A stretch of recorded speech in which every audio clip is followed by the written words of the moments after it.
कल्याण अहमदनगर महामार्गावरील गायमुखवाडी गावाजवळ नगरच्या डॉन बॉस्को स्कूल बसची आणि कांद्यानं भरलेल्या पिकअप ट्रकची समोरासमोर धडक झाली आणि भीषण अपघात झाला।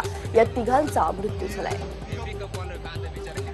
अहमद डॉन बॉस्को स्कूल शैक्षणिक सहल घेऊन ही बस चालली होती। बसमध्ये 40 विद्यार्थी होते। काही विद्यार्थी जखमी असून त्यांना आळेफाटा येथील खासगी रुग्णालयात हलवण्यात आले। मुंबई-पुणे एक्सप्रेसवेवरील खालापूर टोल नाक्याच्या अगोदर 17 किलोमीटर पर्यंत ओव्हरहेड गॅन्ट्रीज बसवण्याचं काम हाती घेतलंय। त्यामुळे पुण्याकडे जाणारी वाहतूक ही आज दुपारी 12 ते 2 पर्यंत बंद असणार आहे। सर्वोच्च न्यायालयानं दिलेल्या निर्णयाच्या चौकटीतच राहून डान्स बारमध्ये गैरप्रकार होऊ नये यासाठी सरकार आवश्यक ती खबरदारी घेईल अशी प्रतिक्रिया राज्य महिला आयोगाच्या अध्यक्षा विजया रहाटकर यांनी दिली आहे। सुप्रीम कोर्टाच्या निर्णयाबद्दल बारबालांनी आनंद व्यक्त केलेला आहे। मेहनत घेऊन आम्ही काम करतो, पैसे कमवतो, आम्ही अश्लीलता पसरवणार नाही असं त्या म्हणाल्या। डॉ. नयना दाभोळकर यांच्या हत्येप्रकरणी आरोपपत्र दाखल झाले असून दुसऱ्या राज्यांवरील तपासावर अवलंबून राहणं हे लाजिरवाणं असल्याचं मुंबई हायकोर्टानं सीबीआयला खडसावलंय। आम्हाला सर्व कामगारांचा प्रश्न सुटावा असं वाटत होतं, मात्र शशांकराव संप ताणत होते आणि म्हणून आम्ही पाठिंबा काढून घेतला असं वक्तव्य शिवसेनेच्या अनिल परब यांनी केलंय। मुंबईत यासंबंधी आयोजित पत्रकार परिषदेत ते बोलत होते। बेस्ट कर्मचाऱ्यांच्या कुटुंबियांनी कृष्णकुंजवर जाऊन राज ठाकरेंची भेट घेतली। आता तुम्ही कोणापुढेही झुकू नका असं राज ठाकरे यांनी बेस्ट कर्मचाऱ्यांना म्हटलंय। 48 लोकसभा मतदारसंघात भाजपची तयारी सुरू आहे। युती झाल्यास मित्र पक्षाला जागा सोडणार आहेत अशी माहिती रावसाहेब दानवे यांनी दिली आहे। सातारा लोकसभा मतदारसंघातील पक्षाचा आढावा घेताना ते बोलत होते। भाजप शिवसेना युती संदर्भात आतापर्यंत कुठलीही चर्चा झाली नाहीये। युतीसाठी भाजप तयार आहे, मात्र शिवसेना इच्छुक नाहीये असं भाजपकडून पसरवलं जात आहे असा आरोप शिवसेनेचे खासदार आनंदराव अडसूळ यांनी केलाय।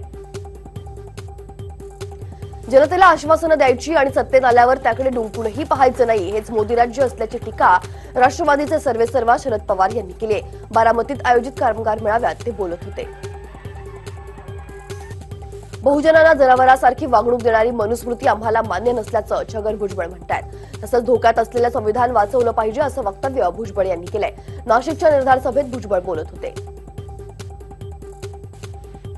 नाशिक जिल्ह्यातील दिंडोरीचे माजी आमदार धनराज महाले यांनी अजित पवार, छगन भुजबळ यांच्या उपस्थितीत समर्थकांसह शिवसेनेला जय महाराष्ट्र करत राष्ट्रवादी काँग्रेसमध्ये प्रवेश केला। स्मारकांचं काम होऊ नये ही सरकारची इच्छा आहे असा गंभीर आरोप काँग्रेस प्रदेशाध्यक्ष अशोक चव्हाण यांनी केलाय। औरंगाबाद लोकसभेच्या जागेसाठी काँग्रेस आणि राष्ट्रवादी काँग्रेसमध्ये सध्या रस्सीखेच सुरू आहे। मात्र औरंगाबाद काँग्रेसनं इच्छुक उमेदवारांच्या मुलाखती घेऊन निवडणुकीचं रणशिंग फुंकलंय।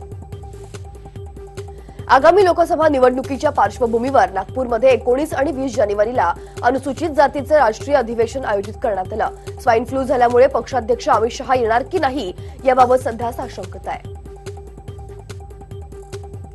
एअर इंडियाची इमारत राज्य सरकार खरेदी करण्याची शक्यता आहे आणि त्यासाठी मुख्य सचिवांच्या अध्यक्षतेखाली 4 जणांची समिती स्थापन करण्यात आली आहे। जेएनपीटीनं ही इमारत खरेदीसाठी नकार दिल्यानंतर राज्य सरकारनं ही इमारत खरेदी करण्याची तयारी दाखवली। या व्यवहाराला एकूण 1400 कोटी रुपयांपर्यंतचा व्यवहार होण्याची शक्यता आहे। पालिकेच्या रुग्णालयांमध्ये गोरगरिबांना विविध आजारांवरील तब्बल 139 प्रकारच्या रक्त चाचण्या आता मोफत करून मिळणार आहेत आणि याबद्दलच्या प्रस्तावाला स्थायी समितीनं मंजुरी देखील दिली आहे। पुण्यातील साखर आयुक्तालयात माजलगाव तालुक्यातील 3 साखर कारखान्यांनी एफआरपी न दिल्यामुळे शिवसेनेच्या वतीनं तीव्र आंदोलन करण्यात आलं। मागील 3 दिवस शिवसेनेनं आंदोलनाचं हत्यार उपसलंय। अहमदनगरमध्ये चारा छावण्या सुरू करण्यासाठी शेतकरी आक्रमक झालेत। नगर कल्याण राष्ट्रीय महामार्गावर शेतकऱ्यांनी रस्त्यावर उतरत रास्ता रोको आंदोलन केलं। पालघर जिल्ह्यात ओबीसी समाजाची पुन्हा जनगणना व्हावी, जिल्ह्यातील राजकीय आरक्षण फिरतं करण्यात यावं यासह अनेक मागण्यांसाठी ओबीसी समाजाकडून पालघर तहसील कार्यालयासमोर धरणे आंदोलन करण्यात आलंय। एमएमआरडीएनं सूर्या नदीचं पाणी आरक्षित केल्याविरोधात मनोर पोलीस ठाण्यावर सर्वपक्षीय धडक मोर्चा काढण्यात आला। शेतीचं नुकसान झाल्यामुळे एमएमआरडीए विरोधात गुन्हा दाखल करण्याची मागणी करण्यात आली। भाजप सरकारच्या फसव्या घोषणा आणि पुढाऱ्यांच्या बेताल वक्तव्यांविरोधात पैठण तहसील कार्यालयासमोर अखिल भारतीय छावा मराठा युवा संघटनेनं चक्वा आंदोलन दिलं। भाजप सरकारनं वेळोवेळी केलेल्या फसव्या घोषणा तसंच विविध मुद्द्यांवर भाजप मंत्री, खासदार आणि आमदारांनी केलेल्या बेताल वक्तव्यांचे फलक घेऊन कार्यकर्त्यांनी निषेध केला. मुंबई उच्च न्यायालयाचे खंडपीठ व्हावं याकरता कोल्हापुरात मोर्चा काढण्यात आला. या संदर्भात प्रांताधिकारी समीर शिंगटेंना निवेदनही देण्यात आलं. नाणार प्रकल्पानंतर शिवसेनेनं कोकणातील आणखी एका मोठ्या प्रकल्पाला विरोध केलाय. राजापूर तालुक्यातील आंबोळगड इथल्या आयलॉग पोर्ट्स या 135 कोटी रुपयांच्या प्रकल्पाला हा विरोध करण्यात येतोय. पुण्याच्या पाणी कपाती विरोधात मनसेनं खडकवासला अधीक्षक अभियंता यांच्या कार्यालयाची पाण्याच्या पाईपनं तोडफोड केली आहे. मनसेच्या 30 ते 40 कार्यकर्ते मंगळवार पेठेतील सिंचन भवनात घुसून त्यांनी तोडफोड केली. पुण्यात कुठल्याही प्रकारची पाणी कपात नाहीये. या संदर्भात महापौर आणि पालकमंत्र्यांशी चर्चा देखील केली आहे, अशी माहिती गिरीश महाजन यांनी दिली आहे. कोपर्डी प्रकरणी विशेष सरकारी वकील म्हणून उमेशचंद्र यादवांची नियुक्ती करण्यात आली. तर याआधी तीनही आरोपींनी जिल्हा आणि सत्र न्यायालयानं फाशीची शिक्षा सुनावण्यात आली आहे. केडीएमटी चालक वसंत हनुमंत शिंगोटे यांना रस्त्यात हार्ट अटॅक आला. त्यांना रिक्षातून रुग्णालयातही नेण्यात आलं, पण रस्त्यात वाहतूक कोंडी इतकी होती की रुग्णालयात पोहोचेपर्यंत शिंगाटेंचा मृत्यू झाला. वाशिम येथील शासकीय आदिवासी मुलींचं वसतिगृहाच्या महिला गृहपालचा पती रविकांत पेटकर यांना विद्यार्थिनींचा विनयभंग केल्याचं समोर आलेलं आहे. अत्याचार झालेल्या मुलीनं तक्रार दाखल केली आणि पुढील तपास आता वाशिम शहर पोलीस करतायत. विरारमध्ये कन्हेड पोलीस चौकीत गुन्ह्यांमध्ये जप्त केलेल्या वाहनांना अचानक आग लागली आहे. ही आग कशी लागली याचं कारण मात्र अद्यापही अस्पष्ट आहे. या आगीत 100हून अधिक वाहनं जळून खाक झाली आहेत. पुण्यात खंडणीसाठी निखिल आंगरोळकर या 10वीच्या विद्यार्थ्याची निर्घृणपणे हत्या करण्यात आली. या प्रकरणी पोलिसांनी बिनय सिंग राजपूत आणि ऋषिकेश पोळच्या मुसक्या आवळल्या. नाशिकमध्ये राज्य उत्पादक शुल्क विभागाच्या अधिकाऱ्यावर गुंडांनी रिव्हॉल्व्हर रोखत हल्ला केलाय. बनावट विदेशी मद्य घेऊन जाणाऱ्या ट्रकवर कारवाई करताना घटना घडली आहे. हल्ल्याप्रकरणी 4 आरोपींना देखील ताब्यात घेतलंय. चंद्रपूर शहरातील रमाबाई नगर भागात 2 भावांची निर्घृणपणे हत्या करण्यात आली. सोनू आणि गुड्डू अशी हत्या झालेल्या भावांची नावं आहेत आणि दोघाही मृतकांची पार्श्वभूमी ही गुन्हेगारी स्वरूपाची आहे. उल्हासनगरच्या मराठा सेक्शन भागात एका भटक्या कुत्र्यानं हर्षदा जालकार या 7 वर्षीय मुलीचा चावा घेत तिचं तोंड आणि नाक फाडलंय. जखमी हर्षदाला उल्हासनगरच्या रुग्णालयात दाखल करण्यात आलंय. चारित्र्याच्या संशयावरून पत्नीची गळा आवळून हत्या केल्यानंतर पतीनं गळफास घेऊन आत्महत्या केलेली आहे. सुनील आणि अर्चना सांगळे अशी या मृतांची नावं आहेत. नागपूर जिल्ह्यातल्या काटोल इथं नोंदणी केलेल्या बांधकाम कामगारांना निःशुल्क साहित्य वाटप करण्यात येतं. पण साहित्य वाटप न करताच तसेच जाण्यास सांगितल्यामुळे कामगार संतापले आणि त्यामुळे तणाव देखील निर्माण झाला. धुळे जिल्हा कारागृहात बॉम्ब ठेवण्यात आल्यानं एका अज्ञात व्यक्तीनं कळवलं. धुळे बीडीएस पथकाला देऊन पाचारण देखील करण्यात आलं.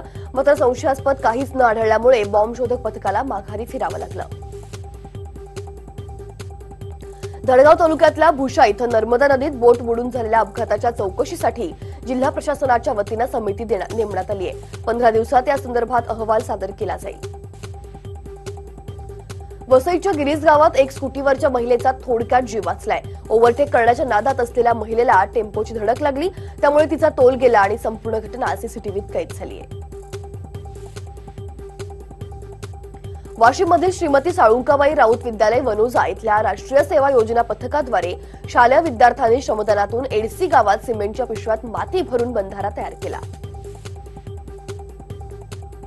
नाशिकमध्ये डिफेन्स इनोव्हेशन हब सुरू करण्यात आलंय. या डिफेन्स हबमधून रोजगार निर्मितीच्या अनेक संधी तयार होतील असा आशावाद संरक्षण राज्यमंत्री सुभाष भामरे यांनी व्यक्त केलाय. रत्नागिरीच्या मत्स्य महाविद्यालयात शाश्वत मासेमारी, मत्स्य संवर्धन, विकास आणि त्याची आव्हानं या विषयावरील 3 दिवसीय आंतरराष्ट्रीय परिषदेला सुरुवात झाली. त्याचं उद्घाटन भारतीय कृषी अनुसंधान परिषदेचे उपमहासंचालक जे.के. जेना यांच्या हस्ते करण्यात आलं. हिंगोली जिल्ह्यातील शिरड शहापूर इथं वीरशैव बांधवांचं आराध्य दैवत म्हणून सारंग स्वामी महाराजांना ओळखलं जातं. अनेक वर्षापासून इथं दरवर्षी मकर संक्रांतीपासून यात्रा महोत्सव सुरू होतो. सारंग स्वामी महाराज यात्रा महोत्सव मिसळच्या भाजीच्या प्रसादाचं विशेष महत्व आहे. यात्रेत येणारे भाविक इथं तयार केलेल्या मिसळच्या भाजीचा प्रसाद म्हणून भोजन करतात. देशभरातून इथे हजारो भाविक येतात. बारामतीच्या कृषी विज्ञान केंद्राच्या वतीनं आयोजित करण्यात आलेल्या कृषिक या राज्यस्तरीय कृषी प्रदर्शनाचं उद्घाटन शरद पवार यांच्यासह विविध संस्थांमधील शास्त्रज्ञांच्या हस्ते करण्यात आलं. शेतकरी कुटुंबातील मुलींना शिक्षणाच्या सुविधांसह संधी दिली तर त्या आंतरराष्ट्रीय पातळीवर कर्तृत्व गाजवतात असं सांगत राष्ट्रवादीचे शरद पवार यांनी बारामतीच्या अनुपमा हिंगणे या कृषी कन्येचं कौतुक केलंय. विविध शिक्षण संस्थांना मिळणाऱ्या निधीचं गुपित उघडताना शरद पवारांनी मार्च अखेरीस अनेक उद्योजक स्वतःहून फोन करून सहकार्य करतात, त्यांचे आभार मानले पाहिजेत अशी भावना व्यक्त केली आहे.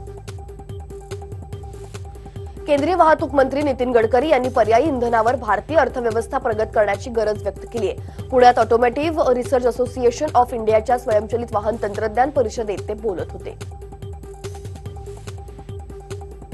डॉक्टर बाबासाहेब आंबेडकर आणि लोणावळा एक अनोखं ऋणानुबंध या पुस्तकाचं प्रकाशन मुख्यमंत्री देवेंद्र फडणवीसांच्या हस्ते करण्यात आलं. बाबासाहेब फार कमी काळ लोणावळ्यात होते, मात्र त्या काळातही त्यांनी सामाजिक प्रश्नांना हाताळलं असं मुख्यमंत्री म्हणतात. कथित भ्रष्टाचार प्रकरणाच्या एका प्रकरणात भारतीय क्रीडा प्राधिकरणाच्या कार्यालयावर सीबीआयनं गुरुवारी छापेमारी केली. यावेळी साईच्या संचालकांसहित 4 जणांना ताब्यात घेतलं. यामध्ये 2 साईमधील कर्मचारी तर अन्य 2घांचा समावेश आहे. वादाच्या पार्श्वभूमीवर सीबीआयची प्रतिमा मलिन होत असल्यामुळे केंद्र सरकारनं मोठा निर्णय घेतलाय. सीबीआयचे संचालक राकेश अस्थाना यांच्यासह 4 बड्या अधिकाऱ्यांचा सेवाकाळ कमी करण्यात आलाय. गुरुवारी संध्याकाळी तत्काळ प्रभावानं हा आदेश जारी करण्यात आला. शत्रुघ्न सिन्हा यांना भाजपनं अखेर तंबी दिली आहे. तुम्हाला पक्षाची भूमिका आणि धोरणं पटत नसतील तर निघा असं भाजप नेते आणि बिहारचे उपमुख्यमंत्री सुशील मोदी यांनी त्यांना सुनावलंय. प्रभू रामचंद्र हे महाराष्ट्रात येणारे पहिले उत्तर भारतीय आहेत असे वक्तव्य भाजपचे खासदार पूनम महाजन यांनी केलंय. महाराष्ट्राचं आणि उत्तर भारताचं नातं खूप जुनं आहे. प्रभू राम हे महाराष्ट्रात येणारे पहिले उत्तर भारतीय होते असा संदर्भ त्यांनी एका कार्यक्रमात जोडला. काँग्रेसच्या आमदारांना भाजपनंच बंधक बनवून हॉटेलमध्ये डांबून ठेवल्याचा आरोप कर्नाटकचे मुख्यमंत्री कुमारस्वामी यांनी केलाय. गुजरातच्या गांधीनगरमध्ये व्हायब्रंट गुजरात ग्लोबल ट्रेंड शोचं उद्घाटन पंतप्रधान मोदींच्या हस्ते गुरुवारी करण्यात आलं. 17 ते 20 जानेवारी दरम्यान या संमेलनाचं आयोजन करण्यात आलं होतं आणि पहिल्याच दिवशी मोदींनी हजेरी लावली.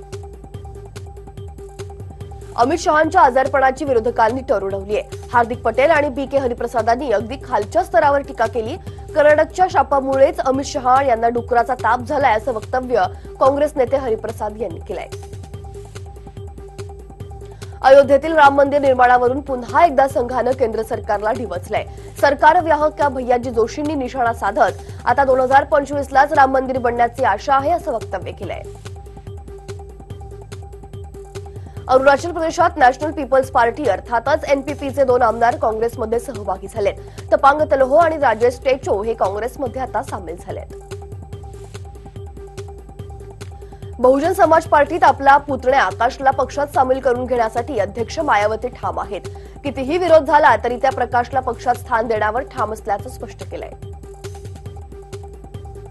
अजित डोवालांचा मुलगा विवेक डोवालच्या टॅक्स हेवन कंपनीवरून विरोधक केंद्र सरकारला कोंडीत पकडण्यासाठी आक्रमक झालेत. काँग्रेसनं नोटबंदीनंतर कंपनीला थेट कसा फायदा झाला असे थेट आरोप देखील लावलेले आहेत. मोदींना नुकताच मिळालेला फिलिप कोटरल प्रेसिडेन्शियल पुरस्कारावरून विरोधकांनी खिल्ली उडवली. परंतु त्या पुरस्काराच्या बाजूनं प्रथमच अमेरिकेकडून ट्विट करून अधिकृत पुष्टीही करण्यात आली आहे. मध्य प्रदेशची राजधानी भोपाळमध्ये गायींच्या मृत्यूनंतर त्यांच्या अंत्यसंस्कारासाठी आता मुक्तिधाम बनवण्यात येणार आहे. अशा प्रकारचं हे देशातलं पहिलं मुक्तिधाम केंद्र असेल. शबरीमला मंदिर प्रवेशावरून संपूर्ण देशात गाजलेल्या महिला कनकदुर्गा आणि बिंदू अम्मासह साऱ्या देशाच्या नजरा आता सुप्रीम कोर्टाकडे लागलेल्या आहेत. सुरक्षेच्या मुद्द्यावरून दोघींनी सुप्रीम कोर्टात याचिकाही केली होती. त्यावर आज निर्णयाची शक्यता आहे. भारताचे सरन्यायाधीश रंजन गोगोई 2 न्यायाधीशांना सुप्रीम कोर्टाच्या नव्या न्यायाधीशपदी नियुक्ती करण्यात आलेल्यांना एका कार्यक्रमात शपथ देतील. न्यायमूर्ती महेश्वरी आणि खन्ना हे शपथ घेतील. पत्रकाराच्या हत्येप्रकरणी स्वयंघोषित गुरु राम रहीमला जन्मठेपेची शिक्षा सुनावण्यात आली. सध्याची 20 वर्षांची शिक्षा संपल्यानंतर त्याला जन्मठेप लागू होणार आहे. जम्मू काश्मीर सीमारेषेवर भारतीय लष्करानं मोठी पाकिस्तानी सैन्यावर कारवाई केली. पाकिस्तानच्या 5 जवानांना ठार करत पाकचे अनेक बंकर्सही उद्ध्वस्त करण्यात आले. आयसिस या दहशतवादी संघटनेचा मॉडेल राष्ट्रीय तपास यंत्रणेनं उद्ध्वस्त केलाय. लुधियाना इथून तपास यंत्रणेनं एका मौलवीला ताब्यात घेतलं. मदनी मशीदीतील मौलवी मोहम्मद ओवेस याला यंत्रणेनं ताब्यात घेतलंय. लष्करातील माजी जवान तेज बहादूरच्या तरुण मुलाचा गोळी लागून मृत्यू झाला. त्याचं शव घरातच आढळलंय. पोलीस नेमका शोध घेतायत की हत्या आहे की आत्महत्या. लष्करातील निकृष्ट खाद्यावर तेजपालनं आवाज उठवल्यावर तो देशभरात प्रकाशझोतात आला होता. राजधानी दिल्लीत एसयूव्ही कारमध्ये एका महिलेवर सामूहिक बलात्कार झाल्याची धक्कादायक घटना समोर आली आहे. आनंद विहार इथल्या मॉलजवळ मंगळवारी रात्री एसयूव्ही कारमध्ये तिघांनी मिळून महिलेवर सामूहिक बलात्कार केला. या प्रकरणी एका आरोपीला अटक करण्यात आली असून एसयूव्ही कार जप्त करण्यात आली आहे. देशातील सर्वात मोठी सहकारी संस्था अमूलनं खोट्या जाहिराती प्रकरणी गुगलला नोटीस बजावली आहे. खोट्या जाहिराती करत पैसा कमावल्याचा अमूलकडून नोटीशीत आरोप आहे. गुगलनं बक्कळ नफा कमावल्याचाही आरोप लावण्यात आलाय. माजी राष्ट्रपती राजेंद्र प्रसादांनंतर कुंभमेळ्यात जाण्याचा मान आता सध्याचे राष्ट्रपती रामनाथ कोविंद यांना मिळालाय. गेल्या 66 वर्षांनंतर राष्ट्रपतींनी पहिल्यांदाच कुंभमेळ्याला हजेरी लावली. देशाचे सकल राष्ट्रीय उत्पादन अर्थातच जीडीपीमध्ये वाढ होत असताना अर्थव्यवस्थेत चलनवाढीचीही गरज असल्याचं रिझर्व्ह बँकेच्या एका अधिकाऱ्यानं गुरुवारी सांगितलं. नोव्हेंबर 2016 मध्ये सरकारनं 500 आणि 1000 रुपयांच्या चलनी नोटा बंद केल्या होत्या आणि तेव्हापासून अर्थव्यवस्थेत रोखीचा तुटवडा भासतोय. मुकेश अंबानींची RIL कंपनी देशातील तब्बल 10,000 कोटी नफा कमवणारी पहिली कंपनी ठरतेय. RILनं 10,251 कोटींची कमाई केल्याचं समोर आलंय. लवकरच 20 रुपयांचं नवीन नाणं येणार आहे. 1 रुपयांपासून अगदी 10 रुपयांपर्यंतच्या नाण्यातही बदल होणार आहे. जगभरातील 700 मिलियन ईमेल ऍड्रेस हॅक झालेला आहे. त्या tryhunt.com ची तशी माहिती आहे. तुमचा ईमेलही हॅक झाला का हे तुम्ही चेक करू शकता. होंडा भारतात लवकरच आपली retro modern sport bike CB300R launch करणार आहे. कंपनीनं या गोष्टीला दुजोरा दिलाय. उद्योगपती आनंद महिंद्रा यांनी ट्विटर युजर्सनं त्यांच्या गाडीला नाव सुचवावं. ज्यांनी नाव सुचवलेलं आवडेल त्याला 2 गाड्या गिफ्ट स्वरूपात देतील असं त्यांनी जाहीर केलंय.